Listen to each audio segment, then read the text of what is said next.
Merhaba arkadaşlar, kanalıma hoş geldiniz. Bugün size menekşe yapımını göstereceğim. Bugün bir değişiklik yaptık ve tığla iş yapmak istedim. Güzel bir hırka yaptım ve onun süslemesini hep beraber yapalım istedim. Ve menekşe yapımını göstermek istiyorum. Menekşelerimiz çok güzel. 3 renkten oluşuyor. Ortada açık lilamız var. Üstünde sarımız ve üstünde koyu morumuz olacak şekilde yaptım ve bitirdikten sonra da dikmek için ipliğimi bıraktım. Evet arkadaşlar, hazırsanız başlayalım. Ama başlamadan önce kanalıma abone olur, videolarımı beğenirseniz beni çok mutlu edersiniz.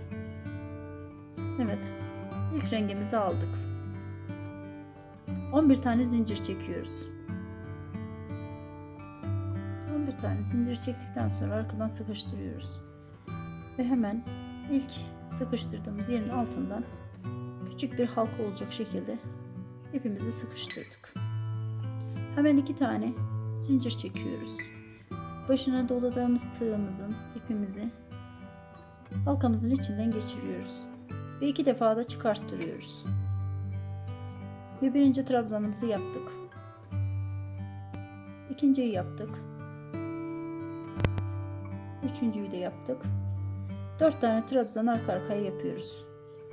2 tane zincir çektikten sonra sık iğne ile zincirin halkamızın ortasından batırıp tek seferde çıkartıyoruz sık iğne yapmak için. 2 tane zincir çektik ve diğer trabzana geçtik. Yine bir 4 tane trabzan yapıyoruz buraya.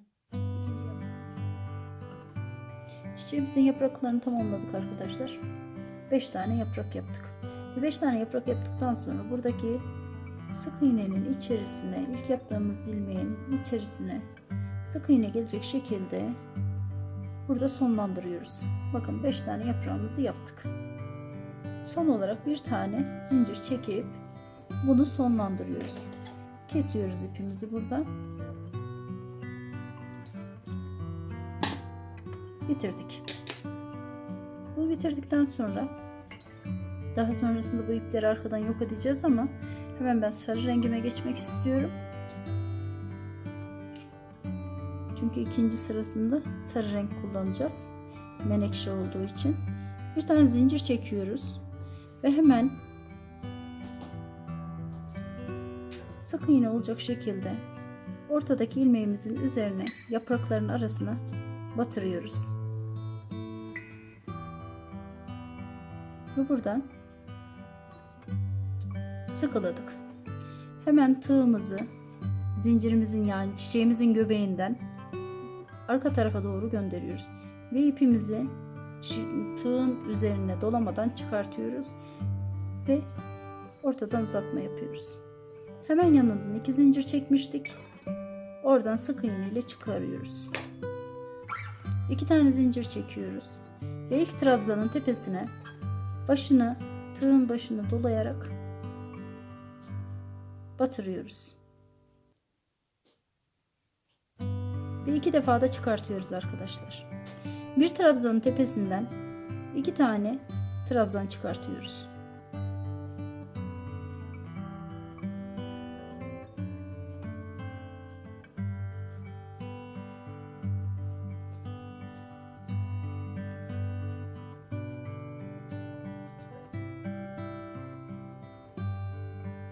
Yaprağımızın üstünden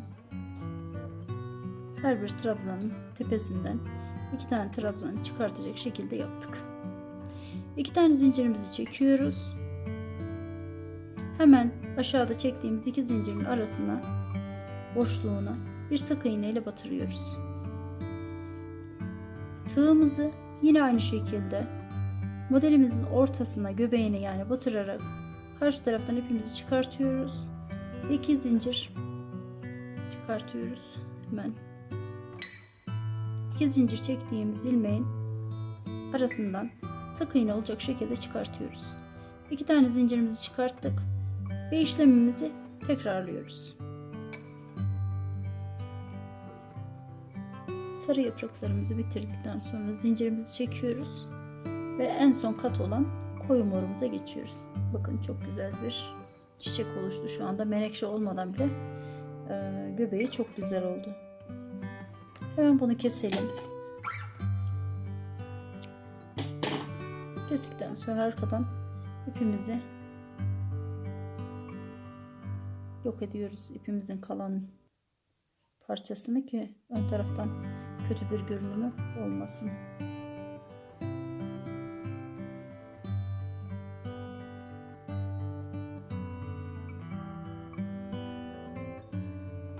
Sarı rengimizi tamamladıktan sonra hemen şimdi mor rengimize geçelim. En son katını.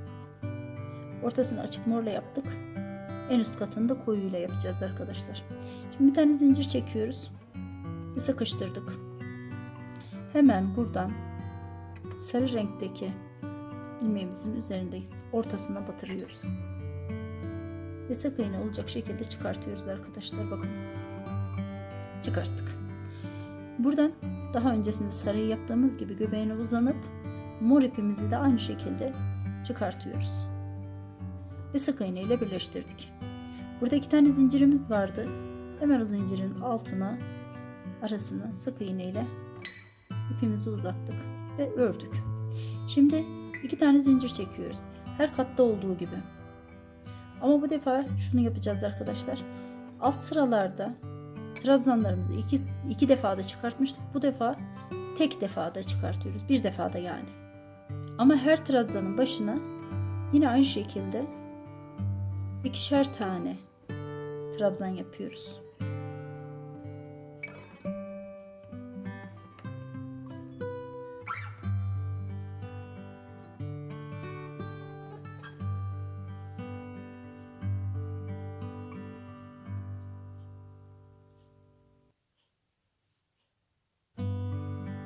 Menekşemizin son yaprağındayız şu anda.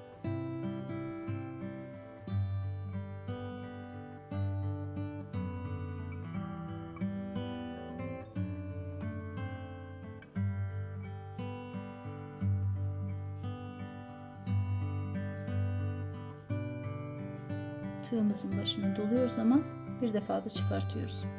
2 tane zincirimizi çektik. Aradaki zincirimiz vardı. Oraya sık iğne olacak şekilde batırıyoruz.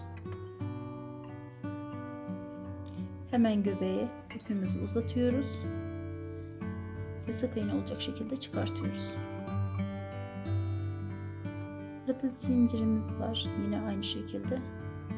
Bakın görünüyor zaten. Oradan sık iğne olacak şekilde çıkartıyoruz ve 2 tane zincir çekiyoruz aynı şekilde. İlk trabzanın tepesine batırıyoruz ve bir defa da çıkartıyoruz.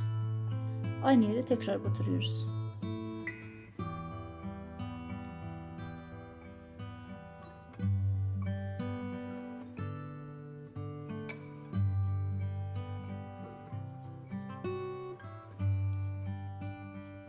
Son sıramızı bütün yapraklarımızı böyle yaparak dolanıyoruz.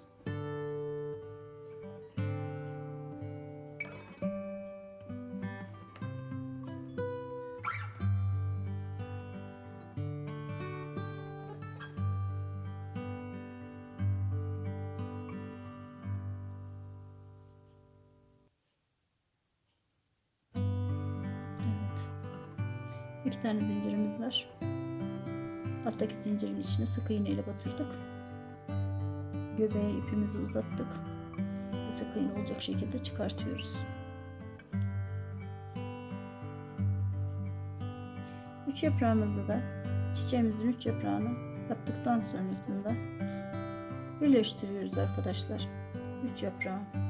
Hemen bakın karşılıklı olarak koyu morlarımızın göbeğe uzanışı var ve kenarlarda sık iğnelerimiz var. O sık iğnenin tepesine batırıp sıkıştırıyoruz. Gayet sıkıştırdık.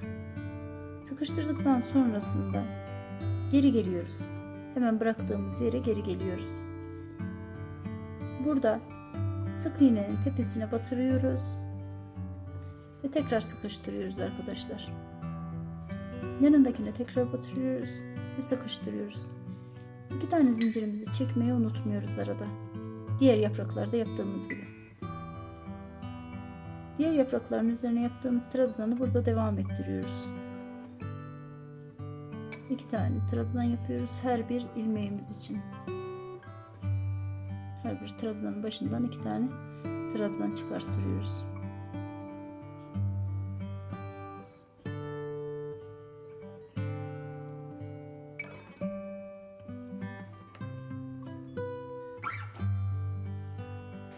Evet, alttaki yaprağımızı yaptıktan sonrasında hemen yine göbeğimizi buluyoruz burada. Burada 3 yaprağımızı birleştirmiştik. Onları yukarı kaldırıyoruz ve alttaki yapraklarımızı yapıyoruz şu anda. Hemen göbeğimizi bulduk ve tığımızı aradan geçirip uzatmamızı yapıyoruz. Sık iğne olacak şekilde sıkıştırıyoruz ipimizi. Burada sık iğne ile diğer yaprağımıza geçiyoruz. 2 tane zincirimizi çekiyoruz. İlk trabzanın tepesine hemen trabzanımızı oturtuyoruz. Ama dediğim gibi altta 2 defa da çıkartmıştık. Üsttekileri tek seferde çıkartıyoruz. Tığın başını doluyoruz ama.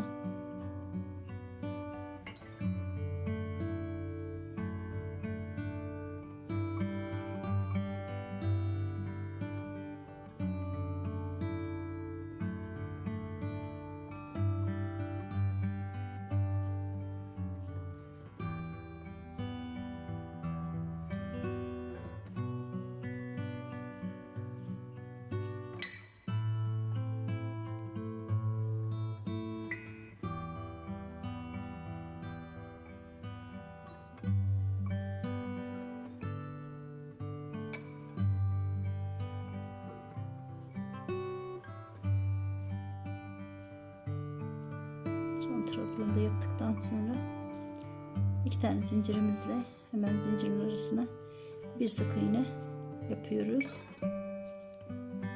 Alttaki sık iğnemizi de yaptıktan sonra yapraklarımızı yerleştiriyoruz. Bakın. Hemen bunları aşağıya veriyoruz. Üstteki 3 tane yaprağımızı yukarı veriyoruz. Böylelikle tamamlamış oluyoruz menekşemizi. Ama bunu kaydırmamışsın diye arkadan ben şöyle yerleştiriyorum. Bunu da göstereyim size. Hemen yanından ilk ilmeğin arasından tığımı geçiriyorum. Karşıya geçmeyecek şekilde bunu buradan yaprağımı sabitlemek istiyorum. Kaymasın diye. 2 tane zincir çekip hemen kesiyorum ipimi.